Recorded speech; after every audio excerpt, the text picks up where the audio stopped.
Good morning, people. Friesian Horses and MGBs. Yeah, I know my hair looks like crap, but it's a beautiful day. It is Tuesday the 13th of Tuesday. So MGBs and Friesian horses, and of course goofy little cats, all go together very nicely. So, what's the plan for today, guys? I don't know. I did some work already. I gotta let this little girl back in the stall. Come on, honey. I don't like to whip her. Come on, sweetie, you gotta go. So I just kind of lightly tap her. Come on, you gotta go. Into the barn you go. Come on, sweets. All the way, honey. Come on, child. Come on, child. You can go in the stall. All the way, dear. Come on, baby doll. All the way. All the way.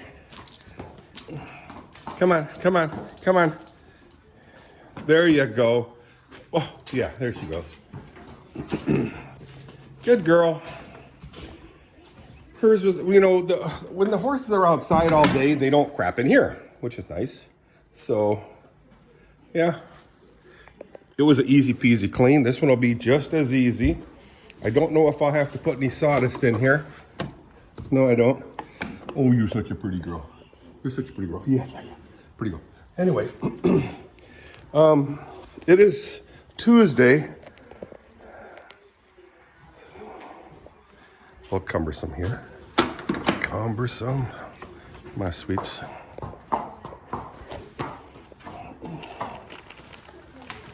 Oy, oy, oy. Oh, this one can stay here. So, like I said, it's Tuesday. It's about 8:30 in the morning. I went to bed really late last night, guys. When I say late, I went to bed at about 1 o'clock.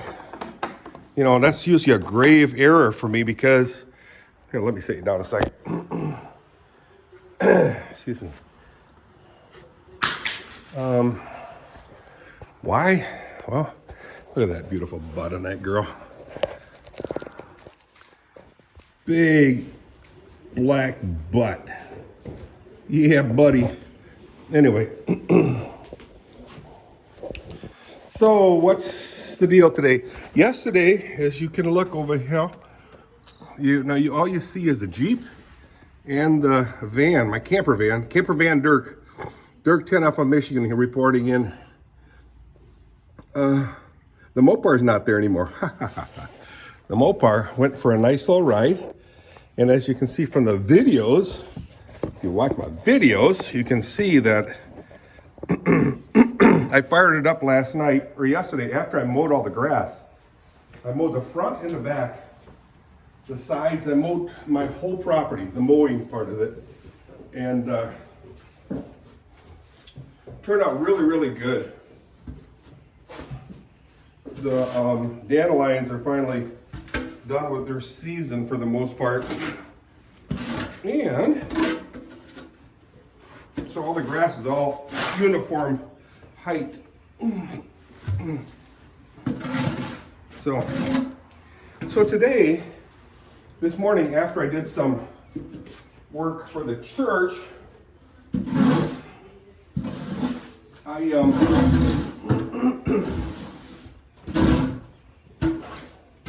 I was scrolling through my YouTube, as I rarely do, right?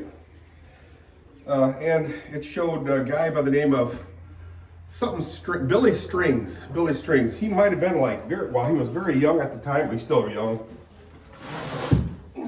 But he was very young. He was playing a song called Tennessee Whiskey. I call it a blues song, I don't know. But I believe it compares a woman to the comfort of whiskey. If that's what you're into, usually I find it a grave error to use any kind of whiskey as the comfort. But anyway, the song genre, if you will. And when I talk about this genre, but I don't mean the title of the topics. I mean the blues keys progression. chord progressions. It's somber, it's, the blues is kind of, I don't know guys, my hair is a mess. I really didn't get a chance to really wet it down too much. But I'm gonna take a shower before I go to the bank. I'm not gonna take a shower. You know, I had a doctor's appointment yesterday for a hernia. A hernia, abdominal, I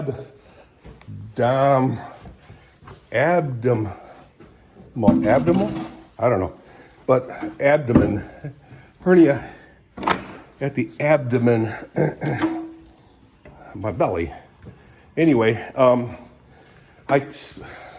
know you know, hey guys, this video is just a yapping video, so I make no excuses for my videos. All my videos are usually something that, hey, you know what I was gonna check? Yeah, you could probably use a little bit of sawdust. Just, hey, a day in the life of Dirk Haaf from Michigan. Who cares? Anyway, so I just yap. So this is a yapper. So I went to the doctor's office, and for what? Well, for concern I have. Oh, mama. So far down, guys, so far down. And I said this before, guys, Byron Center ground is so low, so much lower than other places. So you got to reach down so much further. And I'm not complaining as much as I am explaining. Excuse me. What a beautiful girl. Beautiful girl, beautiful girl. Van Halen. You know, I gotta get this thing out of the way. This thing was pulled out of the ground. One of my super original posts. And the two white ones have been on this pole and holding the fence up for the last 25 years plus. Pretty happy with how it did its task. So the doctor checked it out and said, he didn't get very near to it. I just had to flash him. But he says he's got the same thing, and he's a lot younger than me and much more in shape as I am. And he said that, he said if I lose 40 pounds, I wouldn't have to, she's farting at me. See that? Her lifted her tail a little bit. Stinker. If I lose 40 pounds, voila, I wouldn't have any problems. What does that mean? It means I'm fat, obese. There goes Whitney. And I get that. I mean, I jumped on the scale yesterday at 259, something like that. And that's American US pounds, not Canadian pounds. Is there a difference? Hey, it's my story, my yap. Anyway, so he kind of led me to believe that it's not that big of a yank. You got a little bit of a belly button hernia. Big deal, right? Well, yeah. To me it is, because I'm a little nervous of that stuff. So I did mention to him that there are a lot of lawsuits, supposedly pending lawsuits on mesh implants. You guys heard of it? Mesh implants. A lot of lawsuits. I mean, what does that mean? You know, I never turn the stall lights on. What's up with that? Let me go ahead and do that. And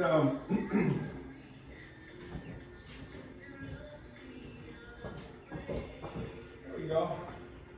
We got lights. I was wondering why it was so gloomy in these stalls. Now I know. But anyway, so I mentioned that to him. I said, yeah, all these lawsuits about mesh implants, and a mesh is basically a screen, if you will, that's they sew into your belly and the inside or other parts of your body to hold, like a net to hold everything in. And he says, hey, you know what? He's got, protrusions, belly button or whatever, but it just makes me nervous. And he said, lose 40 pounds, or no, get down to 140. So it's lose 40 pounds. And you'll be golden. Yeah, lose weight.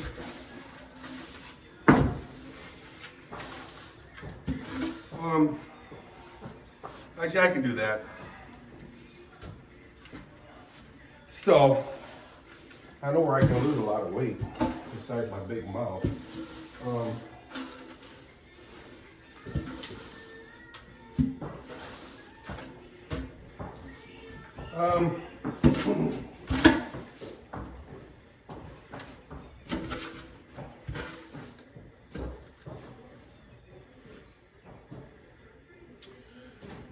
So, I don't know what to do. He said if I get down to 240,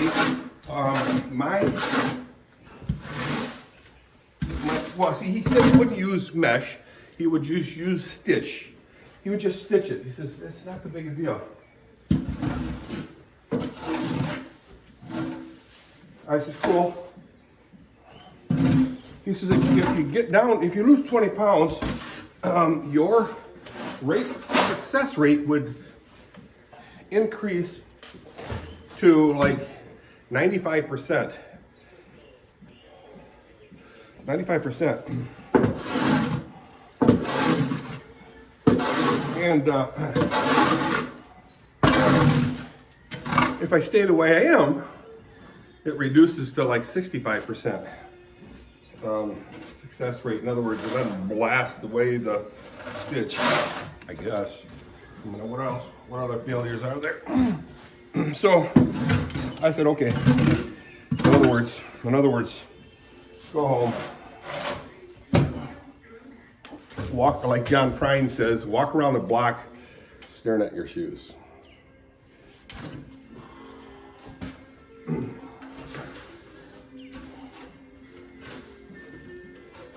So anyway, what I do is every time I cough, sneeze, or whatever, I just hold my gut in. You know, it doesn't go blasting out. Nah, it just barely protrudes. I'm just nervous. I get nightmares when I have stuff like that happen to my body. I don't like it. So anyway, they did check my blood pressure, heart rate.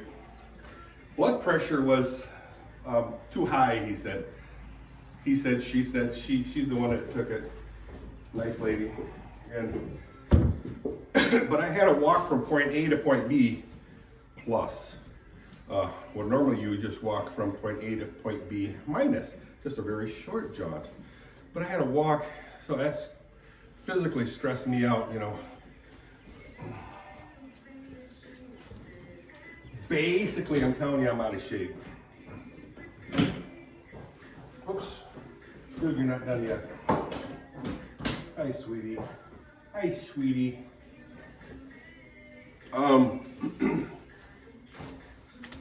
So, I plan on getting in shape. Oh, and then Kathy yelled at me, says, well, you're supposed to see the doctor for your knee. And so right now, my knee, I'm gonna do a knee update. So your knee goes like this. Again, so that's straight, obviously, and it bends. Supposed to get like 120 degrees bend from 0 to 90 to 120. Get it? That's 0, 90. I get I like to say I get 90. Kathy just laughs at me and says, no, you're like 70. No, I have other people look at it and they say, you're at 90, Dirk, plus. But that's forcing it, right? So Kathy did some research and she says a doctor will manipulate it. In other words, put you under and take your 90 plus a little bit and then yank it, yank it to 120 plus. Hey, and that success rate is like 100%. So once my knee will go beyond, you know, beyond whatever, Kathy says I should have my knee operated on. And I'm sure the doctor will say the same, which is cool. Everything is cool. Everything's okay. Put that song up for me, will you guys? So the song is Everything is Cool by John Prine, P-R-I-N-E, P-R-I-N-E, John Prine. He's dead now, but I don't think he's a believer, but he's an old blues singer, or what I call country blues. But he's got a song named Everything is Cool. It's a pretty cool song. I'm trying to learn that one, but he's a pretty good guitarist. Beautiful weather, guys. All right, hey, I'm gonna shut this video off. It's getting way too long. Let's see if I can use my tongue to shut it off because I got my gloves on. I don't want to take them off. I'll see you guys.